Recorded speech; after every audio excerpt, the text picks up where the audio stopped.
عورتوں کی دوزخ میں تعداد کی وجہ صرف ایک بیان کی گئی،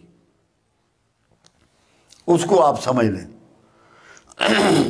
رسول اللہ صلی اللہ علیہ وسلم کا گزر ایک دن قبرستان سے ہوا، ایک تازہ قبر پر آپ رک گئے اور پوچھا گیا کہ یہ کس کی قبر ہے؟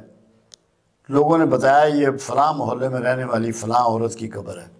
فرمایا اس پہ عذاب ہو رہا ہے، جاؤ دیکھ کے آؤ، پوچھو اس کی معلومات کرو کہ اس کے اعمال کیا تھے۔ جب معلومات کی گئیں تو پتہ لگا بہت زیادہ نمازی، نوافل پڑھنے والی، صدقہ و خیرات کرنے والی، نفلی روزے رکھنے والی خاتون تھی۔ آپ نے فرمایا نہیں، پوری معلومات کر کے آؤ۔ جب پوری معلومات کی گئی تو پتہ لگا کہ دوسروں کی ٹو میں ہر وقت لگی رہتی تھی۔ آپ نے فرمایا یہ ٹو میں لگنا اس کے سارے باقی اعمال کو کھا گیا۔ آپ نے ایک درخت کی ٹہنی توڑ کے وہاں اس کی قبر پہ سرانے کی طرف لگا دی اور فرمایا جب تک یہ ہری رہے گی اس پہ عذاب ٹلا رہے گا۔ اس مثال دینے کا مقصد صرف یہ ہے کہ اگر مستورات جو اس میں بہت زیادہ ملوث ہیں، غیبت کرنے میں، دوسروں کی ٹو لگانے میں، یہ کپڑا کہاں سے لائی ہے، کون سی دکان سے لائی ہے، کتنے کا خریدا ہے، جوتا کہاں سے لائی ہے، اس نے جویلری کہاں سے بنائی ہے، اس کے گھر کون آ رہا ہے، پکا کیا ہے، مہمان کون آیا ہے، جب دوسروں کے بارے میں غور و فکر کریں گی، دھیان رکھیں گی، ٹو میں رہیں گی تو سارے اعمال ضائع ہوں گے۔ اس لیے آپ کو جب دوزخ دکھائی گئی تو وہاں مستورات زیادہ دکھائی گئی۔ دوسری چیز یہ تھی کہ وہ اپنے شوہروں کی آمدن جو ہے اس کو بعض اوقات اس کی اجازت کے بغیر یوز کرتی ہیں۔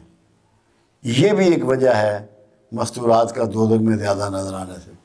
شوہر سے اجازت لیے بغیر اس کی پراپرٹی کا استعمال، یعنی کہ اس کی پیسوں کا یا زیورات کا یا خوراک کا، جو کچھ بھی مالی معاملات میں مطلب ہے اس میں وہ بغیر اجازت کے استعمال، وہ بھی ایک بہت بڑا مطلب ہے اس میں ریزن تھا۔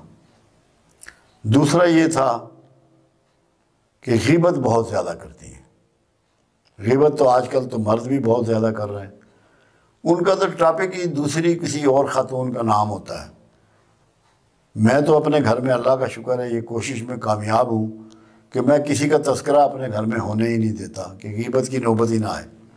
کسی بھی غیر حاضر کا تذکرہ ہم یہاں بھی نہیں کرتے، مرکز میں بھی ہماری یہ عادت ہے کہ ہم اس دوسروں کی بات نہیں کرتے، کیونکہ ہم جو بات سامنے نہیں کر سکتے وہ پیچھے کیوں کریں۔